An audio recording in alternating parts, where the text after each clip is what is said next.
Good morning everyone and welcome back to my channel. अभी सुबह के 8 बज रहे हैं और यहाँ पे मैं ईशान का टिफ़िन बॉक्स रेडी कर रही थी।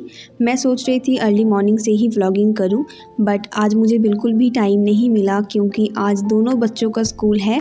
कियान का आज पहला दिन है स्कूल का, तो मैं थोड़ी सी बिज़ी थी और लग रहा था कि सब कुछ बस टाइम से करना है, क्योंकि कियान के साथ साथ मेरा भी ये फ़र्स्ट डे है जिस दिन मैं दोनों बच्चों को स्कूल भेजूँगी। दोनों को रेडी कराना, टिफ़िन बॉक्स रेडी करना एंड कियान के साथ मुझे भी जाना है क्योंकि आज उसका जस्ट आधा घंटे का क्लास है। और तो चलो आज का पूरा दिन मेरा कैसा रहता है मैं आपके साथ शेयर करती हूँ आगे। यहाँ पे मैं नहा के रेडी हो गई हूँ और कियान को भी मैंने नहला दिया है, उसको बस रेडी करवा रही हूँ। एंड ये बहुत ही प्यारा सा मैंने उसको शर्ट पहनाया है और उसके साथ शॉर्ट्स एंड छोटा सा बैग मैंने उसके लिए ये वाला निकाला है। ये ईशान का बैग है, मतलब जिस दिन ईशान भी पहली बार स्कूल गया था तो यही वाला बैग वो लेके गया था। मैं सोच रही थी कि टाइम बहुत जल्दी पार हो जाता है क्योंकि मुझे ऐसा लग रहा था ना कि बस थोड़े दिन पहले ही मैंने आपके साथ ये न्यूज़ शेयर किया था कि मैं दोबारा मॉम बनने वाली हूँ। एंड देन इसी बेड के ऊपर बैठ के मैंने अपना हॉस्पिटल बैग्स पैक किया था, उसका भी ब्लॉग आपको मिल जाएगा मेरे चैनल पर। एंड देन मैंने ये आपको बताया कि हाँ मुझे बेबी बॉय हुआ है और देखो अभी वो स्कूल भी जाने लग गया है। तो टाइम बहुत जल्दी पार हो जाता है। टाइम के साथ खुद को बदलना और सोच को बदलना बहुत ज़्यादा ज़रूरी होता है, नहीं तो हम काफ़ी पीछे रह जाएंगे और टाइम काफ़ी आगे बढ़ जाएगा। कियान को रेडी करके मैंने पूजा कर लिया और ये बड़ा सा बैग मैंने ले लिया क्योंकि आज कियान को उसके बुक्स भी मिलने वाले थे।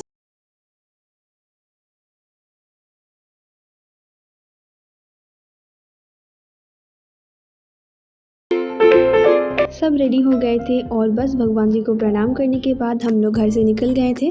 गाड़ी में जाने से ज़्यादा टाइम नहीं लगता है, मुश्किल से 2 से 3 मिनट लगता है। पहुंच गए थे हम लोग स्कूल में। प्री नर्सरी का जो टाइमिंग है वो है 9 to 11, बट क्योंकि अमित 9:30 बजे जाते हैं तो हमारे जो प्रिंसिपल हैं स्कूल के उन्होंने कहा कि आप 9:30 बजे कियान को ड्रॉप करके जा सकते हो। एंड अभी कुछ इनिशियल डेज़ के लिए उसका जो पिकअप टाइम है वो कुछ कंफर्म नहीं है, जितना देर तक वो कंफर्टेबल रहेगा उसके बाद मैं आके लेके जाऊँगी।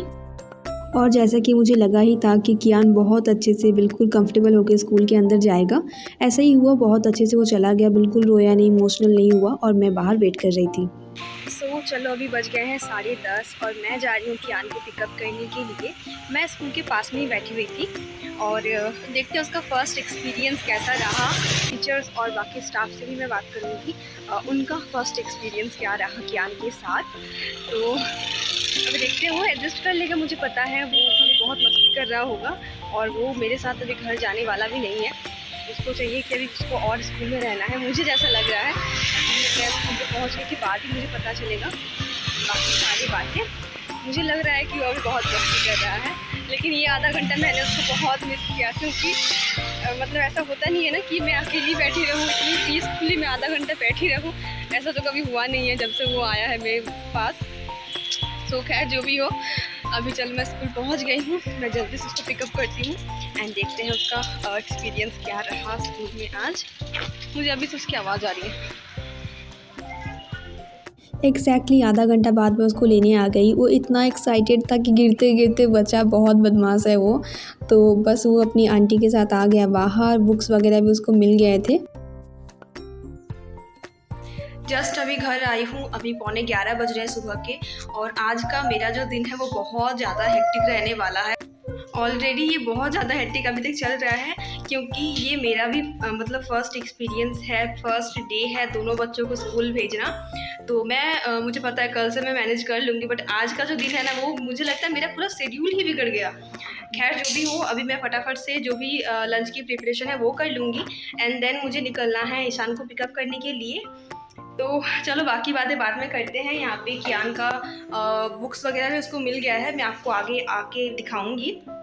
और अभी तक ना मैंने ब्रेकफास्ट भी नहीं किया है, मुझे बहुत ज़ोरों की भूख लगी है। तो चलो चलते हैं किचन, बनाते हैं चीला। मैं बना के नहीं गई थी क्योंकि फिर चीला ठंडा हो जाता है तो फिर खाने में अच्छा नहीं लगता है। तो इसलिए मैं फटाफट से चीला बना लूँगी। जब मुझे कुछ समझ में नहीं आता है ना ब्रेकफास्ट में, तो मैं चीला बना देती हूँ, जो कि मुझे सबसे ईजी लगता है, फिलिंग भी होता है और खाने में भी टेस्टी होता है। बहुत हड़बड़ी चल रही थी आज सुबह से ही, और मतलब मुझे अच्छा भी लग रहा था, बट मैनेज करना समहाउ थोड़ा सा डिफ़िकल्ट लग रहा था अकेले। तो देखते हैं अभी कल का दिन मेरा कैसा होता है। मैं कल का पूरा व्लॉग आपके साथ शेयर करूँगी। यहाँ पे एक साइड पे मैं चीला बना रही थी एंड दूसरे साइड पे फटाफट लंच भी बनाने थे, क्योंकि फिर मुझे जाना था ईशान को पिकअप करने के लिए, और तब तक फिर कियान भी थक जाएगा ना बार बार जाने आने में, तो उसको भी जल्दी से लंच कराने के बाद सुलाना है। ईशान जब पहली बार स्कूल गया था ना, तो वो खुद भी बहुत रोया था और मुझे भी बहुत रुलाया था। इनफैक्ट उसके बाद भी कुछ दिनों तक वो ऐसा ही करता था, मतलब रेडी होने में उसको कोई नखरा नहीं था। उसको पता था कि उसको स्कूल जाना है। रास्ते में भी वो बहुत अच्छे से जाता था, बट जब मैं उसको ड्रॉप करके घर आती थी उस टाइम पे वो बहुत ज़्यादा रोता था। उसका एक और आदत ये भी था कि घर से वो खाना खा के जाता था, और जब वो बहुत ज़्यादा स्कूल में रोता था उस टाइम पे उसको अपना टिफ़िन बॉक्स चाहिए होता था। रोते रोते अपना सारा टिफ़िन वो ख़त्म कर लेता था। उसके बाद बहुत अच्छे से मस्ती करता था, खेलता था, और कभी कभार तो स्कूल में ही सो जाता था, क्योंकि उसको मैंने बहुत जल्दी ही स्कूल में एडमिशन करवा दिया था। 2 मंथ्स में ही उसका शुरू हो गया था स्कूल जाना। ऑब्वियसली उस टाइम पे पढ़ना वगैरह कुछ नहीं था, प्ले में था वो, तो कभी कभार वो स्कूल में भी सो जाता था। और ये सारे व्लॉग्स ना मेरे चैनल पर अपलोडेड है। चीला बनाने के साथ ही साथ मैंने आलू भी कट कर लिया था पोस्तो बनाने के लिए, और उसी सेम पैन में मैंने आलू कट करके डाल दिए। पोस्तो मेरा ऑलरेडी ग्राइंड करके रखा हुआ था, तो ज़्यादा टाइम नहीं लगा। तब तक दूध भी आ गया था और मैंने दूध भी गर्म करके रख दिया था। एंड एक साइड पे दाल और दूसरे साइड पे राइस बनने के लिए रख दिया था। और ये कुछ बर्तन थे और डब्बे थे, वो सब कुछ मैंने वॉश कर लिए थे। एंड इसी के साथ साथ आज मुझे पानी भी चेंज करना था, जो मैंने मनी प्लांट लगाया है ना, इन दोनों प्लांट्स के पानी को मैं हर 2 दिन में चेंज करती हूँ। और इसी के साथ कुछ टाइम बाद इन कंटेनर को भी अच्छे से वॉश कर लेती हूँ। बैंगन फ्राई करने वाली थी, जिसके लिए बैंगन को मैंने गोल गोल करके कट कर लिए थे, और ये ना थोड़ा सा मोटा मोटा कट करने से अच्छा होता है। इसमें मैंने सॉल्ट और टर्मरिक पाउडर ऐड किए थे। अच्छे से कोट करने के बाद मैंने इसको डीप फ्राई कर लिया था। सेलो फ्राई भी कर सकते हो, बट क्योंकि मेरे पास कढ़ाई में पहले से ही थोड़ा सा ऑयल था, तो उसमें मैंने डीप फ्राई कर लिया था। ऐसा लग रहा था कि जस्ट अभी तो घर आई हूँ कियान को लेकर, और अभी फिर से टाइम हो गया है ईशान को पिकअप करने के लिए मुझे जाना है। अपनी पूरी एनर्जी मैंने लगा दिया था, और फटाफट से लंच बनाने के बाद किचन को क्लीन किया और मैं चली गई ईशान को पिकअप करने के लिए। अभी दोपहर के 12:30 बज रहा है और इसको लेके मैं आ गई हूँ घर। मैं आज इतनी ज़्यादा थक गई हूँ कि मैं क्या बताऊँ। मतलब स्कूल जब जा रही थी ना, मैंने सोचा कि बस या फिर ऑटो ले लूँगी, लेकिन बस ऑटो के लिए क्या है, थोड़ा सा आपको वेट करना पड़ता है। और आज मैं घर में ही 5 मिनट लेट हो गई थी। मैं वैसे 12 बजने के करीब ही निकलती हूँ, लेकिन आज 12:05 हो गया था।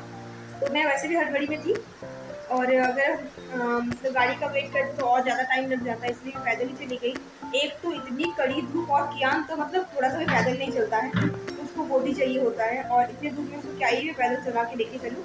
तो मतलब स्कूल पहुंचने के बाद मेरी हालत बहुत ख़राब लग रही थी मुझे।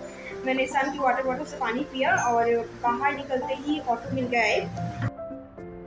फिर से आ गई हूँ किचन में। अभी बच्चों के लिए लंच सर्व करना था और कियान को मुझे खाना खिलाना था। एंड देन मैं डायरेक्टली आपसे मिल रही हूँ शाम के 6 बजे। मैं थोड़ा सा सो गई थी, उसके बाद हमारे नेबर में ही एक बच्चे का बर्थडे था, वहाँ पे गई हुई थी। तो ये सारी ईयरिंग वगैरह मैंने और खोला नहीं, पहनी हुई थी। और उसके बाद वहाँ से आने के बाद मैं बच्चों के लिए यहाँ पे पैनकेक बना रही थी, और साथ ही साथ में उनके लिए दूध गर्म कर रही थी।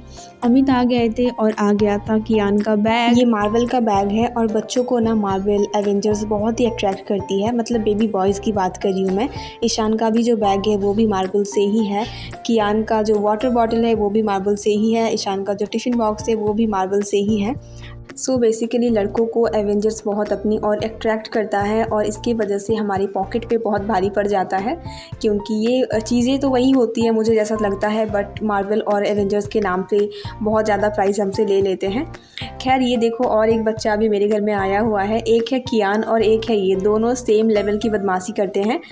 तीनों बच्चों ने मिलकर घर की कुछ ऐसी हालत किए हैं। उसके बाद ईशान टीवी लेके बैठा और ये दोनों खेल रहे थे। रात के 10 बजे मैं इसको पहुंचा के आई थी। इसको घर की याद भी नहीं आ रही थी, बिल्कुल भी नहीं रो रहा था, इतना मस्ती कर रहा था यहाँ पे। खाना खाने के बाद किचन का मेरा सारा काम कंप्लीट हो गया था। उसके बाद मैं अपना स्किन केयर कर रही थी। इस बोल में मैंने बहुत सारे आइस ले लिए थे, उसमें पानी ऐड किया था। उसमें आपको फेस को डिप करना है, निकालना है, देन डिप करना है। इसके बहुत अमेजिंग बेनिफिट्स है। सबसे पहले तो आपकी स्किन की इलास्टिसिटी को मेंटेन करता है, जिस वजह से आपकी स्किन टाइट रहती है।